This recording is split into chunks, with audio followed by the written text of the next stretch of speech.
Mahi agriculture દ્વારા મિત્રો આજ આપણે આ સનેડામાં ગેરબોક્સ ખોલવાનો છે, કારણ કે ગેરબોક્સમાં ફસાઈ ગયો છે અને એનું સેટિંગ કરી જોયું પણ અંદરથી ગેરબોક્સ ફસાણો છે. તે માટે આપણે આ ગેરબોક્સ ખોલવાનો છે. તો મિત્રો સૌથી પહેલાં આપણે એના એન્જિનના બોલ ખોલી નાખશું, ત્યારબાદ આપણે ગેરબોક્સના બોલ ખોલવાના છે.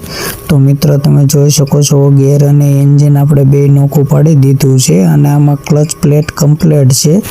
તો મિત્રો હવે આપણે ગેરની તપાસ કરશું. ગેર ઉપરથી કમ્પ્લીટ દેખાય છે પણ અંદરથી ફસાણો છે. તો મિત્રો વિડીયો ગમે તો લાઈક કરો, શેર કરો, ચેનલને સબસ્ક્રાઈબ કરો અને તમારે જો કોઈ પણ જાતનું સનેડાનું કામકાજ કરવું હોય તો અમારો કોન્ટેક્ટ કરી શકો છો. માહી એગ્રીકલ્ચર સનેડા લેવા માટે પણ અમારો કોન્ટેક્ટ કરી શકો છો. તો મિત્રો આપણે ગેરબોક્સની બહાર કાઢી લીધો છે. હવે આપણે આખો આને ખોલવાનો છે. તો પાર્ટ 2 માં આપણે આને આખો નોખો પાડશું. તો પાર્ટ 2 જરૂર જોજો. વિડીયો કેવો લાગ્યો એ જરૂર કોમેન્ટ કરજો.